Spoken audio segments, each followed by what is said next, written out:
A very good morning to my dear students. Class, this is Unit 5. Up to Para 26 we have completed, and now today we'll proceed with Para 27. The pictures of him aren't handsome enough, declared a pretty girl. It means that the picture is not so much beautiful as in reality he was. Okay. But in spite of these signs of approval and interest, the mass of the people received me in silent and with sullen looks. Silent looks matlab with silent and anger, because they supported Michael and not Rudolph. Obviously, ये जो पूरा प्रजा है, they don't used to like to Rudolph. वो अपना जो king चाहते हैं वो चाहते हैं मिकाइल को. That is why he sad कि वो मुझे एक सलन लुक के साथ देख रहे हैं. मीन लिटिल बिट एंगर, थोड़ा सा एंगर है, थोड़ी सी उनके अंदर गुस्सा है और निराशा है.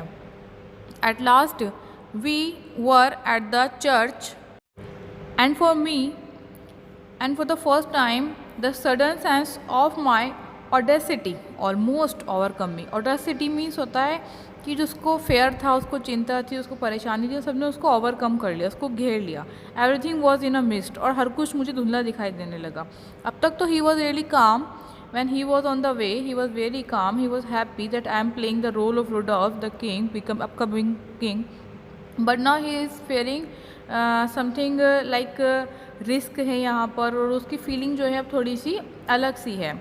And everything in the mist mean सब कुछ उसको थोड़ा सा धुंधला धुंधला नज़र आ रहा है, ब्लरी, जिसे हम बोलते हैं blurry. Okay.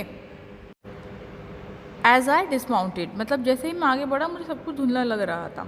I saw the marshal and Sapt dimly, मैंने उनको देखा. डिमली में ज़्यादा ध्यान ना देते हुए. And dimly the group of gorgeously robed. Gorgeously robed मतलब रॉब मीन्स अच्छे से पहने हुए, बढ़िया से, क्या, प्रिस्ट, जो रेडी हैं. हु अवेटेड मी, जो मेरा वेट कर रहे हैं. And my eyes were still dim as I walked up the aisle. और आयल मीन्स जो आप कह सकते हैं, पहले भी लेसन में आ चुका है, एक गैलरी टाइप रहता है. तो उस पेवमेंट से जब वो गुजरा तो उसको तब भी ऐसा लगा जैसे उसको कुछ समझ में नहीं आ रहा था ये क्या हो रहा है, और सब कुछ धुंधला धुंधला दिखाई दे रहा था. I saw nothing of the crowd that filled the church, मैंने नहीं ध्यान दिया उन सब पे जो चर्च में थे लोग. ओनली 2 फेसेस, सिवाय 2 फेस के. स्टूड आउटसाइड बाय साइड, जो एक दूसरे के बराबर में खड़े हुए थे. क्लियरली बिफोर माई आइज, जो बिल्कुल साफ उसको दिखाई भी दे रहे थे. The face of a girl, specially girl का फेस, पैल एंड लवली, जो कि खूबसूरत थी बहुत, एंड पैल, और चेहरा उसका पीला पड़ा हुआ था. And the face of a man, और एक खासकर मेन का फेस, हुज रेड चीक्स, जिसके लाल गाल, एंड ब्लैक हेयर, और काले बाल, एंड डार्क डीप आइज, और गहरी काली आँखें. Told me that at last I was in the presence of my brother Black Michael, और मुझे बता रही थी कि यही है वो मेरा सौतेला भाई black मैकाइल. And when he saw me, his red cheeks went pale in a moment, and his helmet fell with a clatter on the floor. और क्या हुआ कि जैसे ही उसने मुझे देखा तो वो जो है क्या हुआ, टेंशन में आ गया, और उसका चेहरा पीला पड़ गया, और उसके हाथ से उसका जो हेलमेट मीन जो उसका मुकुट था वो गिर गया नीचे, और वो क्लटर हो गया फ्लोर पे. Till that moment, he had not realized that the king had indeed come to Strasso. उसको अभी तक ये बात का रियलाइजेशन नहीं हो पाया, मतलब वो एक सत्य में था, बहुत चौंका हुआ था कि किंग जो है वो आ चुका है. As you now have been understand maybe कि ये क्यों इतना परेशान है. आप जैसे कि देख सकते हैं इमेज में, वो बहुत ज़्यादा वरी दिख रहा है कि ये आ कैसे गया, बिकॉज वो उसको किडनैप करवा चुका था. जो ब्लैक मैकाइल था वो अपने स्टेप ब्रदर, अपने सौतेले भाई को किडनैप करवा चुका था, सो दैट क्राउन उसको मिले, और वो जो किंग का प्लेस है वो इसको मिले. ये जो इनका आज कोरोनेशन इवेंट है, ये इसमें इसको राजा बना दिया जाए in the absence of that particular king Rudolf. That is why वो हैरान है कि ये तो किडनैप कर लिया था, फिर ये आया कहाँ से, इसलिए ये हो रहा है.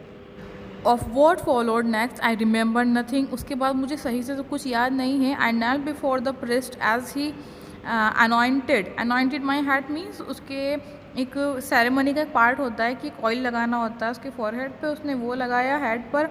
Then I rose to my feet, took from him the crown of Ruritania and set it on my head. और फिर वो इनको क्राउन करते हैं, क्राउन पहना देते हैं. I swore the old oath of the king. Oath होता है शपथ लेना, तो इन्होंने भी वही शपथ ली जो पहले से चली आ रहा है इनका ट्रेडिशन.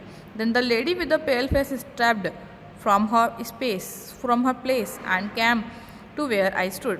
देन वो लड़की जो जिसका चेहरा पीला पड़ा हुआ था वो आगे बढ़ी और मेरे पास आके खड़ी हो गई अपनी जगह से. And an attendant cried. Attendant means जो लोग वहाँ पे उपस्थित थे उन्होंने एक स्लोगन या नारा या ज़ोर से चिल्लाए. क्या? Her royal highness the princess Flavia. Okay. Flavia put her hand in mine. Flavia ने अपना हाथ मेरे हाथ में दिया. And curtsied low and then came to duke of स्ट्रासो.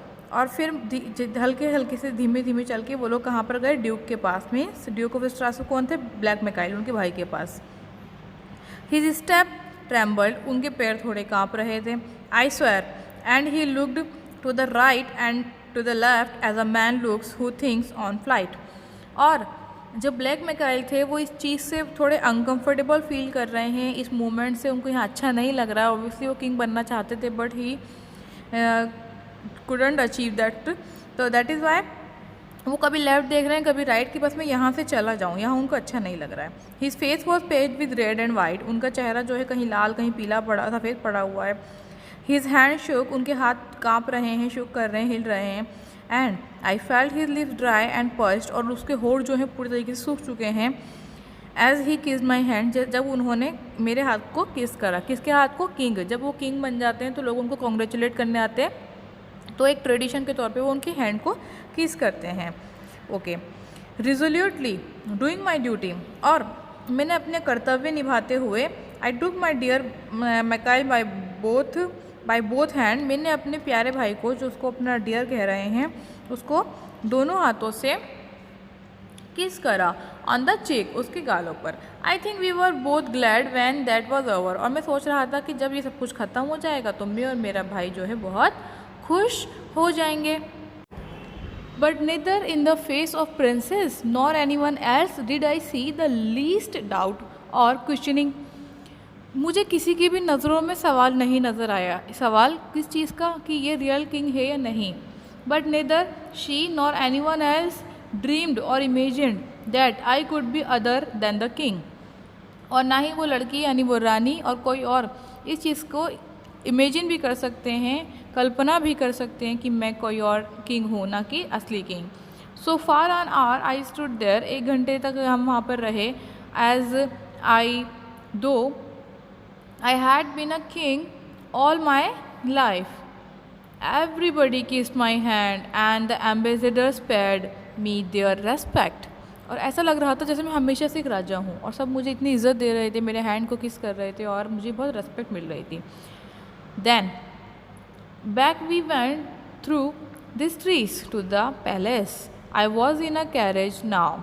Carriage mean जो रथ होता है बना हुआ, आपने देखा होगा किंग जाते हैं इसमें, उसमें मैं बैठा हुआ था. Side by side with the princess Flavia. और प्रिंसेस फ्लाविया भी साइड बाय साइड थी. She turn to me. वो मेरी तरफ मुड़ी. Do you know Rudolf, she said, you look somehow different today. पता है तुम आज कुछ अलग से लग रहे हो. The fact was not surprising. अब ये सोच रहे हैं अपने मन में कि हाँ ये बात तो सही है, मन में के ये बिल्कुल सच बात है, मैं अलग सा लगूंगा ही क्योंकि मैं वो हूँ नहीं जो तुम लोग समझ रहे हो. बट द रिमार्क वर डिस्क्वाइटिंग. लेकिन जो ये रिमार्क है वो थोड़ा चिंता में है, यानी कि इनको थोड़ा वरी हुआ कि अरे पहचान तो नहीं गई. I said what was perfectly true. और मैंने बिल्कुल वही बात बोली जो सच थी. My dear princess, it must be because nothing in my life has affected me more than the reception I have been greeted with today. मेरी प्यारी प्रिंसेस में भी इसलिए हो, दैट इज़ वाई जितना अफेक्शन, जितना लव, जितना प्यार मुझे मिला है आज, उतना मुझे कभी नहीं मिला. ऐसा मुझको रिसेप्शन यानी कि इस तरह से मुझे कभी किसी ने वेलकम या नहीं करा है.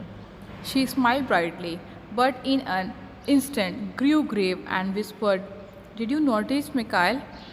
तो वो थोड़ा सा खुश होकर हंसती हैं brightly and then grew grave whispered, means थोड़ा सा फुसफुसा कर वो बोलती हैं और थोड़ा उनको टेंशन भी हो जाती है। किस चीज़ की? वो कहती हैं कि आप तुमने जो है ना माइकल के चेहरे को नोटिस करा था?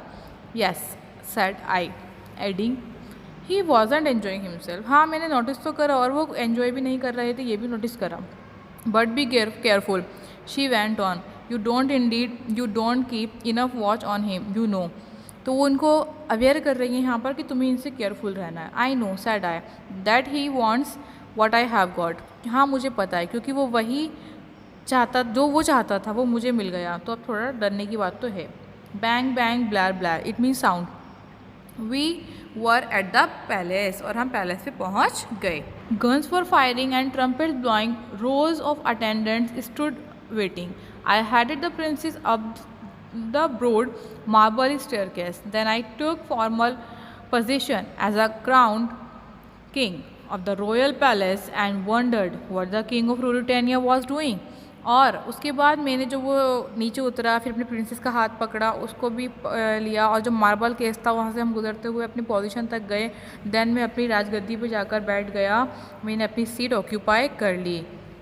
और ये कह रहे हैं कि यहाँ पर इनको बहुत अच्छा लगा और ये थोड़े वंडर्ड भी हैं। किंग ऑफ रूरिटेनिया जो करता वही सब इन्होंने यहाँ पर आकर करा।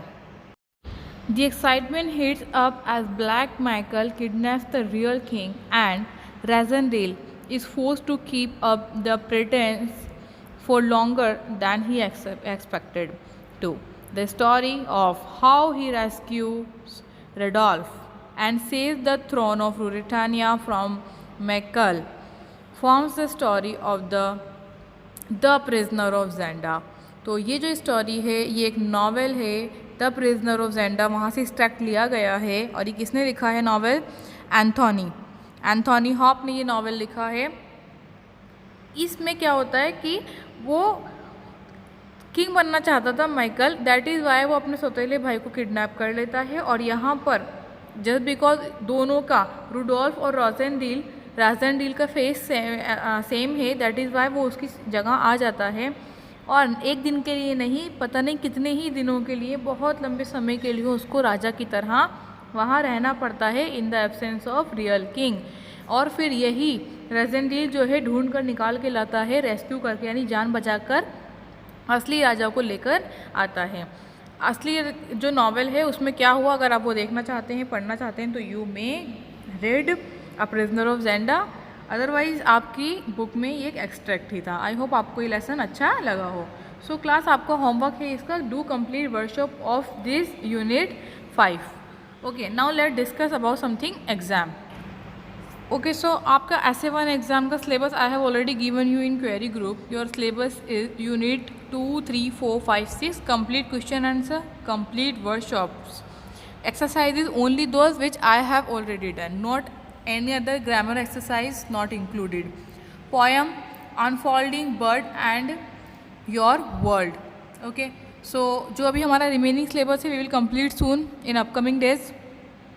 And most importantly in poem you have to learn 8 lines of both the poems. 8 lines of both the poem and workshop and question answer. So essay 1 में as you know poem question answer also included होते हैं, and complete question answer and workshop from both units and poems and 8 lines of both poems. Thank you so much.